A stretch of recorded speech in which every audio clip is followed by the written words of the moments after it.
সবাইকে আমন্ত্রণ খেলাধুলার সব খবর নিয়ে দেশ টিভির নিয়মিত আয়োজন ফিয়েরা নিবেদিত খেলার দেশে।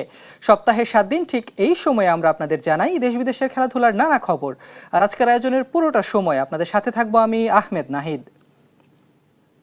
ফ্রান্সের স্বপ্ন থেমেছে সেমিফাইনালের মঞ্চে। স্পেনের কাছে হেরে বিশ্বকাপের ফাইনালে ওঠার আশা শেষ হলেও আলোচনা চলছে কিলিয়ান এমবাপ্পেকে ঘিরে। দল হারলেও ব্যক্তিগত পারফরমেন্সে একের পর এক রেকর্ডের দুয়ারে দাঁড়িয়ে এই ফরাসি তারকা। মেসি রোনালদোর পর বিশ্ব ফুটবলের নতুন অধ্যায় কি তবে এমবাপ্পেরই? টানা তৃতীয়বারের মতো বিশ্বকাপের ফাইনালে ওঠার স্বপ্ন অধরাই থেকে গেল ফ্রান্সের। স্পেনের টিকিটাকার সামনে কার্যকর হয়নি দিদিয়ার দেশমের কৌশল। ফাইনালে স্বপ্ন বুনলেও শেষ পর্যন্ত সেমিফাইনালেই থামতে হলো ফরাসিদের। তবে দল বিদায় নিলেও ফুটবল বিশ্বের নজর এখন এক ব্যক্তিকে ঘিরে, তিনি কিলিয়ান এমবাপ্পে। ফ্রান্স ও স্পেন সেমিফাইনালের আগে আলোচনায় ছিল দুটি ম্যাজিক্যাল সংখ্যা 21 ও 146। প্রথমটি বিশ্বকাপে লিওনেল মেসির গোলের রেকর্ড, আর দ্বিতীয়টি ক্রিশ্চিয়ানো রোনালদোর আন্তর্জাতিক গোলের মাইল ফলক। মাত্র 27 বছর বয়সে বিশ্বকাপে 20 গোল করে এমবাপ্পে মেসির রেকর্ডের খুব কাছাকাছি পৌঁছে গেছেন। মেসি রোনালদোর মহাকাব্যিক অধ্যায় যখন শেষের পথে, তখন ফরাসি অধিনায়কের সামনে পড়ে আছে আরও অন্তত 2টি বিশ্বকাপ। অবিশ্বাস্য গতিতে এগিয়ে চলছেন এমবাপ্পে। এই বয়সে বিশ্বকাপের নকআউট পর্বে 12টি গোল করে ইতিহাসের শীর্ষে উঠে এসেছেন তিনি। স্পেনের বিপক্ষে গোল না পেলেও তার বয়স, ধারাবাহিকতা আর গোল করার ক্ষুধা বলছে মেসি বা রোনালদোর অনেক রেকর্ডই ভবিষ্যতে বড় চ্যালেঞ্জের মুখে পড়তে পারে এই ফরাসি তরুণ তুর্কির পায়ের জাদুতে। পরিসংখ্যানও এমবাপ্পের পক্ষেই কথা বলছে। ফ্রান্সের জার্সিতে 105 ম্যাচে তার গোলের সংখ্যা 64টি। গোল ও অ্যাসিস্ট মিলিয়ে দেশের হয়ে 100রও বেশি অবদানের মাইলফলকও স্পর্শ করেছেন এই ফরওয়ার্ড। এবারের আসরে 8টি গোল ও 3টি অ্যাসিস্ট নিয়ে বিদায়ের পথে থাকলেও গোল্ডেন বুটের লড়াইয়ে এখনও আছেন সবার উপরে। 19 বছর বয়সে বিশ্বকাপ জয়, 22 বছরে বিশ্বকাপের ফাইনালে হ্যাট্রিক। এমবাপ্পের কেরিয়ার যেন রূপকথাকেও হার মানায়। রোনালদোর 146 আন্তর্জাতিক গোলের রেকর্ড এখনও অক্ষত থাকলেও তৃতীয় স্থান নির্ধারণী ম্যাচে নিজের অর্জনের খাতায় আরও নতুন পালক যোগ করার সুযোগ থাকছে এই ফরাসি তারকার সামনে। মেসি রোনালদোর পর ফুটবল বিশ্ব কি তবে এমবাপ্পের যুগে প্রবেশ করতে যাচ্ছে? সেই উত্তরটা সময়ই দেবে। Shakib, sports desk, Desh TV. বিশ্বকাপের সেমিফাইনালে আর্জেন্টিনা ইংল্যান্ড ম্যাচের আগে আর্জেন্টিনা কোচ লিওনেল স্কালোনি করলেন বাংলাদেশ বন্দনা। কথা বলেছেন ইংলিশদের বিপক্ষে নিজেদের কৌশল নিয়েও। আর ইংল্যান্ড কোচ থমাস টুখেল প্রশংসায় ভাসালেন আর্জেন্টাইন মহাতারকা লিওনেল মেসিকে। আটলান্টা থেকে আরও জানাচ্ছেন কনক মাহমুদ। প্রায় ঘণ্টাব্যাপী একটা সংবাদ সম্মেলন, যার শেষে হঠাৎই আর্জেন্টিনা হেড কোচ লিওনেল স্কালোনিকে প্রশ্ন করা হলো বাংলাদেশকে নিয়ে। সেমিফাইনালের কঠিন লড়াইয়ের আগে স্মিত হেসে আর্জেন্টাইন মাস্টারমাইন্ড কৃতজ্ঞতা জানালেন বাংলাদেশের প্রতি। আপনাদের ধন্যবাদ। সত্যি বলতে এটা আশ্চর্যজনক। বাংলাদেশের মানুষ আমাদের সবসময় চমকে দেয়। এত দূরে থেকেও তারা আর্জেন্টিনাকে এতটা ভালোবাসে, এটা সত্যিই অসাধারণ। নিজের দেশের বাইরে অন্য দেশের মানুষকে আর্জেন্টিনার জার্সি গায়ে জড়াতে দেখাটা এক চমৎকার অনুভূতি। আপনাদের অনেক ধন্যবাদ এবং আশা করি আগামীকাল আমরা বাংলাদেশের সমর্থকদের মুখে হাসি ফোটাতে পারবো। আমরা তো এটার জন্যই এখানে এসেছি। ধন্যবাদ। অথচ বাংলাদেশ শেষের আলো কেড়ে নেওয়ার আগে সংবাদ সম্মেলনের হাইলাইট ছিল আর্জেন্টিনা ইংল্যান্ডের প্রবল শত্রুতা। 1982-তে ফকল্যান্ড যুদ্ধ নিয়ে দুই দেশের শত্রুতার শুরু। মাঠের বাইরের সেই বৈরিতা মাঠের ভেতরে চলে আসে 86-র মারাদোনার হাত ধরে। আলভারেজ, মার্টিনেজরা দূরে থাক, দলের সবচেয়ে সিনিয়র লিওনেল মেসিও ইংল্যান্ডের বিরুদ্ধে খেলেননি কোনো প্রতিযোগিতামূলক ম্যাচ। তাই প্রশ্ন থেকে যায়, ইংল্যান্ড পরীক্ষার জন্য কতটা প্রস্তুত আর্জেন্টিনা? বাস্তবতা হলো এটি কেবলই একটি ফুটবল ম্যাচ। আমি এই বিষয়গুলোকে একসাথে গুলিয়ে ফেলতে পারি না। বিশেষ করে এত বছর আগে যা ঘটেছিল তার প্রতি শ্রদ্ধা রেখে বলছি। এ নিয়ে বর্তমানে আমাদের করার কিছুই নেই, এটাই বাস্তব সত্য। মেসির কাছে ইংল্যান্ড অচেনা হলেও থ্রি লায়ন্সদের কাছে মেসি কোনো আগন্তুক নন। বিশ্বের অন্যতম এই ফুটবল তারকাকে নিয়ে সব ধরনের প্রস্তুতি রেখেছে ইংল্যান্ড। ম্যাচের আগে থমাস টুখেল প্রশংসায় ভাসালেন প্রতিপক্ষ দলের সবচেয়ে বড় তারকাকে। বলটা মেসির কাছে যাওয়া মাত্রই তিনি ফাঁকা জায়গা খুঁজে নেন, নিজের বাঁ পায়ের জাদুতে স্পেস তৈরি করেন এবং অবিশ্বাস্য দক্ষতায় ম্যাচের সমাধান বের করে আনেন। আমরা আর্জেন্টিনার খেলার কিছু প্যাটার্ন বন্ধ করার ছক কষেছি বটে, কিন্তু আমরা যদি সেই পথগুলো বন্ধ করে দিই, মেসি ঠিকই নতুন কোনো পথ খুঁজে নেবেন কিংবা নিজেই নতুন এক পথ তৈরি করবেন, যেটা আমাদের জন্য দুশ্চিন্তার বিষয়। মুখোমুখি দেখায় আর্জেন্টিনা থেকে অনেক এগিয়ে ইংল্যান্ড। ফুটবলে 14 দেখায় ইংল্যান্ডের জয় 6টি, আর্জেন্টিনার জয় মাত্র 3টি, বাকিগুলো ড্র। বিশ্বকাপে 5 দেখায় আর্জেন্টিনার 1 জয়ের বিপরীতে ইংল্যান্ডের জয় 3টি, একটিতে হয়েছে পয়েন্ট ভাগ, যা সেমির আগে কিছুটা হলেও চাপে রাখবে আর্জেন্টিনাকে। একদিকে লাতিন পরাশক্তি আর্জেন্টিনা, আরেকদিকে ইউরোপিয়ান পাওয়ার হাউস ইংল্যান্ড। একটি দল 60 বছরে শিরোপা হতাশা ঘোচানোর অপেক্ষায়, আরেকটি দল টানা দ্বিতীয়বার বিশ্বজয়ের নেশায় মত্ত। আর এই দুই দলের যে মহা লড়াইটা হবে, সেটি হবে এই আটলান্টা স্টেডিয়ামে। এবং এই ম্যাচ ঘিরে যে উত্তেজনা কাজ করছে মাঠের বাইরে, মাঠে সেই উত্তেজনা টানতে চাচ্ছেন না দুই দলের কোচ টমাস টুখেল। তিনি বলেছেন ইতিহাস থাকবে, দুই দলের মধ্যে বিরোধটাও হয়তোবা উঠে আসবে, কিন্তু সেটা মাঠের লড়াইয়ে প্রভাব পড়বে না। অপরদিকে লিওনেল স্কালোনিও, তিনিও টমাস টুখেলের প্রতি সম্মান জানিয়েছে, ইংল্যান্ডের প্রতি সম্মান জানিয়েছে, বলেছে ফেয়ার প্লে করেই ফাইনালে উঠবে তার দল। তবে শেষ পর্যন্ত শেষ হাসি কার হয় তার জন্য অপেক্ষা করতে হবে, আর সেটা বলে দেবে কিন্তু পেছনের এই আটলান্টা স্টেডিয়াম। কনক মাহমুদ, দেশ টিভি, আটলান্টা, ইউএসএ। বিশ্বকাপের হাই ভোল্টেজ সেমিফাইনাল ছাপিয়ে এবার বিশ্ব গণমাধ্যমের নজরে বাংলাদেশের নাম। ইংল্যান্ডের বিপক্ষে মাঠে নামার আগে অফিসিয়াল সংবাদ সম্মেলনে বাংলাদেশের ফুটবল উন্মাদনা নিয়ে নিজের আবেগ ধরে রাখতে পারলেন না আর্জেন্টিনা কোচ লিওনেল স্কালোনি। লাল সবুজের দেশের কোটি কোটি আলবিসেলেস্তে সমর্থকদের ধন্যবাদ জানিয়ে স্কালোনি বলেন, এত দূর থেকেও এই ভালোবাসা সত্যি অবিশ্বাস্য। বাংলাদেশি সমর্থকদের জয় উপহার দেওয়ার প্রত্যয় জানান এই বিশ্বজয়ী কোচ। সমর্থকদের ধন্যবাদ। আশা করি সেমিফাইনালে ইংল্যান্ডকে হারিয়ে আমরা তাদের মুখে হাসি ফোটাতে পারবো। ঠিক এই কথাটাই সংবাদ সম্মেলনে বললেন আর্জেন্টিনা কোচ লিওনেল স্কালোনি। হ্যাঁ দর্শক, ঠিক শুনছেন, আটলান্টা স্টেডিয়ামে যেই আর্জেন্টিনার সংবাদ সম্মেলন ছিল সেমিফাইনালের আগে, প্রি ম্যাচ প্রেস কনফারেন্স, সেই প্রি ম্যাচ প্রেস কনফারেন্সে প্রায় ঘণ্টাব্যাপী একটা সংবাদ সম্মেলন ছিল এবং সেখানে লিওনেল স্কালোনি রীতিমতো প্রশ্নবাদে জর্জরিত হয়েছেন। ইংল্যান্ডের বিপক্ষে কেমন হতে পারে তার একাদশ, কেমন হতে পারে তার কৌশল, এবং লিওনেল মেসিকেই বা তিনি কিভাবে ব্যবহার করবেন। একের পর এক প্রশ্ন ছিল, একের পর এক উত্তরও দিতে হয়েছে তাকে ইংলিশে, স্প্যানিশে। ঠিক সংবাদ সম্মেলনের শেষ দিকে একজন বাংলাদেশি সাংবাদিক তিনি হঠাৎই প্রশ্ন করে বসলেন লিওনেল স্কালোনিকে যে বাংলাদেশে তোমার এত সমর্থক, তারা তোমাকে প্রত্যেকটা ম্যাচে সাপোর্ট দিচ্ছে, তোমার দলকে সাপোর্ট দিচ্ছে এবং তারা তোমার জয়ে অনুপ্রাণিত হচ্ছে, উচ্ছ্বসিত হচ্ছে, উৎসবে মাতছে। সেই বাংলাদেশি সমর্থকদের জন্য তোমার কিছু বলার আছে কিনা এই সেমিফাইনালের লড়াইয়ের আগে? এবং এই কথাটা শোনার পরে একেবারে সংবাদ সম্মেলনে আগেই ঘোষণা ছিল এটি শেষ প্রশ্ন হতে যাচ্ছে, এবং শেষ প্রশ্নটি দেওয়ার সময় লিওনেল স্কালোনি কিছুটা সময় নিলেন এবং সাথে সাথেই বললেন, অবশ্যই বাংলাদেশের সমর্থকরা যেভাবে সমর্থন দিয়ে যাচ্ছে একটি দেশ আরেকটি দেশের জন্য, যে সমর্থনটা দিচ্ছে বিশ্বকাপে এবং সেই দেশের জার্সি পরে যেভাবে উদযাপন করছে, সেটা অভূতপূর্ব। আপনাদের ধন্যবাদ। সত্যি বলতে এটা আশ্চর্যজনক। বাংলাদেশের মানুষ আমাদের সবসময় চমকে দেয়। এত দূরে থেকেও তারা আর্জেন্টিনাকে এতটা ভালোবাসে, এটা সত্যিই অসাধারণ।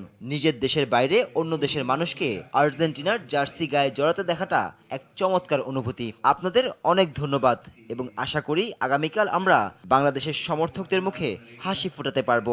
আমরা তো এটার জন্যই এখানে এসেছি। ধন্যবাদ।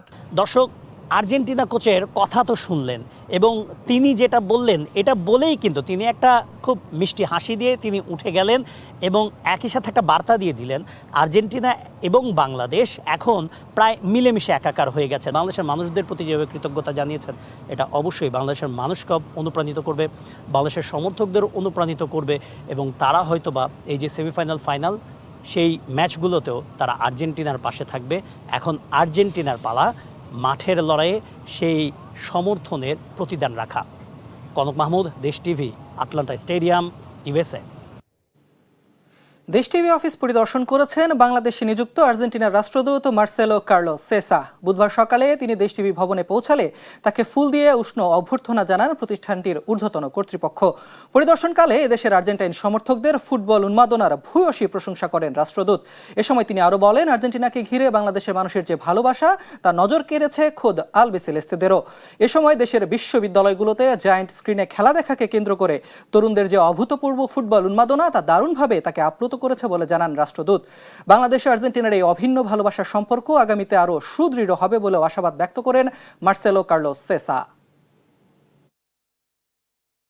I'm very happy to visit Dash TV and to meet many kind people and to find many Argentina fans. I will be celebrating with the fans here in Bangladesh. Warm support to us is very great for us Argentinians in Argentina. ইংল্যান্ডের বিপক্ষে প্রথমবার মাঠে নামতে যাচ্ছেন Lionel Messi, কিন্তু সেমিফাইনালের আগে অনুশীলনে ফুরফুরে মেজাজে দেখা গেল আর্জেন্টাইন সুপারস্টারকে। আর্জেন্টাইন ও ব্রিটিশ মিডিয়ার আগ্রহ থাকা সত্ত্বেও কথা বলেননি মেসি, পাঠিয়েছেন প্রিয় বন্ধু ডিপলকে। ডিপল আত্মবিশ্বাসী, ইংল্যান্ডকে হারিয়ে ফাইনালে পা রাখবেন তারা। আটলান্টা থেকে জানাচ্ছেন কনক মাহমুদ। মেজর লিগ সকারের দল আটলান্টা ইউনাইটেডের ট্রেনিং গ্রাউন্ডে তিল ধারণের ঠাঁই নেই। একদিকে আর্জেন্টাইন মিডিয়া, অপরদিকে ব্রিটিশ মিডিয়া। সবার টার্গেট একটাই, মেসি ও তার দল। দুই দেশের সংবাদ মাধ্যমের উপস্থিতিতে কিছুটা হলেও কোণঠাসা অবস্থা বাংলাদেশ সহ অন্য দেশের সাংবাদিকদের। সবাই মেসির সাথে কথা বলতে চাইলেও শেষ পর্যন্ত খুশি থাকতে হলো রদ্রিগো দি পল, ম্যাকঅ্যালিস্টার, গঞ্জালো মন্টিয়েলদের ইন্টারভিউ নিয়ে। ট্রেনিং সেন্টারে উপস্থিত কয়েকশো সাংবাদিকের কৌতূহল মেটাতে সবাইকে ঘুরে ফিরেই ইন্টারভিউ দিতে হয়েছে এই তিনজনকে, যদিও সেখানে বারবার উঠে এসেছে সেই মেসি প্রসঙ্গ। মেসিকে এভাবে খেলা উপভোগ করতে দেখে আমার সত্যি খুব আনন্দ হয়, বিশেষ করে এই জার্সির জন্য। অতীতে তাকে যে কঠিন পরিস্থিতির মধ্য দিয়ে যেতে হয়েছে এবং নিজের স্বপ্ন পূরণে তাকে কতটা লড়াই করতে হয়েছে সেটা বিবেচনা করলে এই হাসির মূল্য অনেক। বিশ্বকাপের এবারের আসরে আর্জেন্টিনা দলে মেসি এফেক্ট অনেক বেশি, কিন্তু মাঠের অনুশীলনে তেমনটা বোঝার উপায় নেই। কে বলবে এই মানুষটা ক্যারিয়ারের প্রথমবারের মতো খেলতে যাচ্ছেন ইংল্যান্ডের বিপক্ষে। স্ট্রেচিংয়ের পুরোটা সময় গল্প করেছেন নিজের ইন্টার মায়ামি সতীর্থ রদ্রিগো দি পলের সাথে, যাকে সমর্থকরা মজা করেই মেসির বডিগার্ড ডাকেন। শুধু মেসি নয়, থ্রি লায়ন্সদের বিপক্ষে প্রথম ম্যাচ খেলতে যাচ্ছেন এই মিডফিল্ডারও। সুইজারল্যান্ডের বিপক্ষে কোয়ার্টার ফাইনাল ম্যাচটি ছিল বিশ্বকাপের ইতিহাসে লিওনেল মেসির ৩২তম ম্যাচ। ইংল্যান্ড ম্যাচে সেই রেকর্ড আরও উপরে নিয়ে যাবেন তিনি। একই সাথে বিশ্বকাপ ইতিহাসে নিজের ২১ গোলের লিগেসিটাও টেনে নেওয়ার সুযোগ মেসির সামনে। যদিও আপাতত এলএম10-এর সেসব চিন্তা কোথায়, ম্যাচের আগ পর্যন্ত বন্ধু ডিপলের সাথেই করছেন চিল। আর মাত্র কয়েক ঘন্টা, এই কয়েক ঘন্টা পরে ইংল্যান্ড সেমিফাইনালের পরেই নির্ধারিত হবে লিওনেল মেসির দল আর্জেন্টিনা। তারা কি বুয়েনোস আইরেসের ফ্লাইট ধরবে নাকি একেবারে নিউ জার্সির ফ্লাইট ধরবে? পুরো দলটা আজকে ম্যাচের আগের দিন অনুশীলন করেছে। মিনিট ১৫ আমরা তাদের প্র্যাকটিস দেখার সুযোগ পেয়েছি। লিওনেল মেসি একেবারে হালকা মেজাজে অনুশীলন করেছেন এবং রদ্রিগো দি পলের সাথে পুরোটা সময় গল্প করেছেন। হয়তোবা আসল ট্রেনিংটা শুরু হবে আমরা মাঠ থেকে বের হওয়ার পরে। তবে এখন পর্যন্ত আর্জেন্টিনা দলকে যেটা মনে হচ্ছে যে মিশরকে বিতর্কিত ম্যাচে হারিয়ে যেই দুর্নামটা কামিয়েছিল আর্জেন্টিনা দল, সেই দুর্নামটা ঘোচাতে এই আটলান্টাকে হয়তোবা তারা একটা ভেন্যু হিসেবে বেছে নিবে এবং আটলান্টাতেই তাদের যে সমালোচনা সেই সমালোচনাটা ঝেড়ে ফেলবে। কনক মাহমুদ, দেশ টিভি, আটলান্টা, ইউএসএ। ইংল্যান্ডের বিপক্ষে সেমিতে কোন ট্যাকটিক্সে খেলবে আর্জেন্টিনা? মাস্টারমাইন্ড স্কালোনি নতুন কৌশল সাজাচ্ছেন ইংলিশদের হারিয়ে ফাইনালে ওঠার জন্য। পরিবর্তন আসতে পারে একাদশে। এছাড়া চিরাচরিত ফরমেশন থেকেও বের হতে পারে মেসির দল। ইংল্যান্ডের বিপক্ষে শুরুর একাদশে নাও থাকতে পারেন রদ্রিগো দি পল। ইংল্যান্ডের বিপক্ষে মহা গুরুত্বপূর্ণ সেমিফাইনালে মাঠে নামছে আর্জেন্টিনা। তবে একদমই যে টেনশন ফ্রি হয়ে ইংলিশদের বিপক্ষে খেলতে নামবে আলবিসেলেস্তেরা, ব্যাপারটা কিন্তু এমন নয়। একাদশে আসতে পারে একাধিক পরিবর্তন, সেই সাথে ফরমেশনেও পরিবর্তন আনবেন লিওনেল স্কালোনি, তা এক প্রকার নিশ্চিত। তবে স্বস্তির খবর হলো স্ট্রাইকারদের স্কোর করা, বিশেষ করে হুলিয়ান আলভারেজের ফর্ম। আর্জেন্টিনা ইংল্যান্ডের বিপক্ষে নিজেদের অ্যাওয়ে জার্সি পরে মাঠে নামবে, যদিও এই অ্যাওয়ে জার্সিকে আর্জেন্টাইনদের জন্য অপয়া হিসেবে ধরা হয়। তবুও মেসিরা নাকি রিকোয়েস্ট করেছে ইংল্যান্ডের বিপক্ষে যেন অ্যাওয়ে জার্সি পরে খেলতে দেওয়া হয়। এর পেছনেও কারণ রয়েছে। 1986 সালের ম্যারাডোনার সেই গোল অফ দ্য সেঞ্চুরির কথা অবশ্যই মনে আছে। ইংল্যান্ডের বিপক্ষে সেই ম্যাচে অ্যাওয়ে জার্সি পরেই মাঠে নেমেছিল আর্জেন্টিনা। তাই তো আবারও ইংলিশদের বিপক্ষে সেমিফাইনালের লড়াইয়ে সেই অ্যাওয়ে জার্সি পরেই মাঠে নামতে চায় আলবিসেলেস্তারা। এছাড়া এখন পর্যন্ত সেমিফাইনালে উঠে কখনোই হারেনি আর্জেন্টিনা। 5 বার সেমিতে উঠে প্রতিবারই ফাইনাল খেলেছে আলবিসেলেস্তারা। ইংলিশদের বিপক্ষে ম্যাচে স্ক্যালোনির বড় মাথা ব্যথার কারণ অবশ্য রদ্রিগো ডি পলকে নিয়ে। একদমই ফর্মে নেই মিডফিল্ডার। অন্যদিকে স্লো ফুটবল খেলে মেসিকে ঠিকমতো সাপোর্টটাও দিতে পারছেন না তিনি। সেক্ষেত্রে ইংল্যান্ডের বিপক্ষে প্রথম একাদশে ডি পলের পরিবর্তে সিমিওনে কিংবা প্যালাসিওসকে দেখা যাবে। এই দুই প্লেয়ারের বড় শক্তি তাদের পেস। দ্রুত গতির সাথে উইংয়ে যেমন সাপোর্ট দিতে পারবেন, ঠিক তেমনি ডিফেন্স লাইনেও ইন্টারসেপ্ট করতে পারবেন। আর্জেন্টিনা 4-4-2 কিংবা 5-3-2 এই ফরমেশনে খেলতে পারে। গত বিশ্বকাপে নেদারল্যান্ডসের বিপক্ষে 5-3-2 ফরমেশনে খেলে বাজিমাত করেছিল মেসিরা। সেই ট্যাকটিক্সটাই এবারও কাজে লাগাতে চাইবে আলবিসেলেস্তারা। সেক্ষেত্রে তাগলিয়াফিকো এবং নাহুয়েল মলিনা এই দুই ফুলব্যাকের কাজ উইং দিয়ে অ্যাটাক করা। অন্যদিকে আলভারেজের কাজ হবে রান মেক করে মেসির জন্য স্পেস ক্রিয়েট করা। সব মিলিয়ে ইংলিশদের থামাতে নিজেদের কাছে বল পজিশন রেখে খানিকটা স্লো ফুটবলই খেলবে মেসির আর্জেন্টিনা, যদিও এটাই মাস্টারমাইন্ড স্ক্যালোনির master plan. Mohammad Adnan, sports desk, Desh TV. বিশ্বকাপে ইতিহাস গড়ে দেশে ফিরতেই বীরের সম্মান পেল নরওয়ে জাতীয় ফুটবল দল। বিমানবন্দরে ওয়াটার স্যালুট, শহর জুড়ে ছাদ খোলা বাসে বিজয় শোভাযাত্রা আর হাজারো সমর্থকদের উচ্ছ্বাসে মুখর ছিল পুরো পরিবেশ। এ সময় রাজ পরিবারের সদস্যদের সঙ্গেও সৌজন্য সাক্ষাৎ করেন আর্লিং হালান্ড ও তার সতীর্থরা। 5 বারের বিশ্ব চ্যাম্পিয়ন ব্রাজিলকে বিদায় করে ইতিহাসে প্রথমবারের মতো কোয়ার্টার ফাইনালে জায়গা করে নেয় নরওয়ে। যদিও ইংল্যান্ডের কাছে হেরে টুর্নামেন্ট থেকে বিদায় নিতে হয়েছে তাদের, কিন্তু তাতে কি, হারলেও দেশের মানুষের ভালোবাসায় স্নিগ্ধ হয়েছে তারা। ইতিহাস গড়া নরওয়ে দলটি যখন যুক্তরাষ্ট্র থেকে দেশে ফিরল, তখন তাদের জন্য অপেক্ষা করছিল রাজকীয় সংবর্ধনা। স্বদেশের মাটিতে অবতরণের পর নরওয়ের বিমানটিকে আনুষ্ঠানিকভাবে ওয়াটার স্যালুট দিয়ে স্বাগত জানানো হয়। এরপর বিমান থেকে একে একে নামতে থাকেন ফুটবলাররা। তবে সবার নজর কেড়ে নেন দলের প্রাণভোমরা আর্লিং হল্যান্ড। অদ্ভুত এক চমক নিয়ে একটি রাকুন হাতে বিমান থেকে নামেন এই তারকা স্ট্রাইকার। প্রিয় ফুটবলারদের বরণ করতে ততক্ষণে বিমানবন্দরের বাইরে এবং ওয়াসলু শহরে হাজির হন হাজার হাজার সমর্থক। সেখান থেকে ছাদখোলা বাসে করে শহর জুড়ে শুরু হয় শোভাযাত্রা। পুরো ওয়াসলু শহর যেন রূপ নেয় এক উৎসবের নগরীতে। শোভাযাত্রাটি যখন নরওয়ের রাজপ্রাসাদের বাইরে গিয়ে পৌঁছায়, তখন সেখানে জড়ো হন হাজার সমর্থক। এই সময় বিখ্যাত ভাইকিং রো উদযাপনে মাতেন খেলোয়াড় ও সমর্থকরা।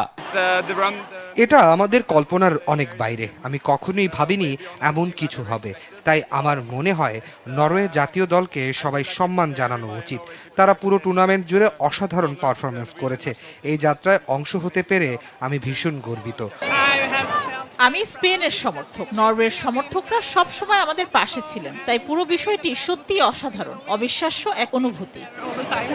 ফুটবল দলের এই ঐতিহাসিক অর্জনকে সম্মান জানাতে রাজপ্রাসাদের বিশেষ এক অভ্যর্থনার অনুষ্ঠানের আয়োজন করেন নরওয়ের রাজপরিবার। সেখানে অংশ নেন অরিয়ান লিল্যান্ড ও হল্যান্ডরা। রাজপরিবারের সদস্যরা ফুটবলারদের অভিনন্দন জানান এবং তাদের বীরত্বগাথাকে স্মরণ করেন। ফারদিন সাজু, দেশ টিভি, স্পোর্টস ডেস্ক। দর্শক, এই ছিল ফিয়ারে নিবেদিত খেলার দেশের আজকের আয়োজনে। নিয়মিত খেলাধুলার সব খবর জানতে চোখ রাখুন দেশ টিভির পর্দায়। ফলো করুন দেশ টিভি স্পোর্টসের ফেসবুক পেজ ও ইউটিউব চ্যানেলে। ধন্যবাদ সবাইকে।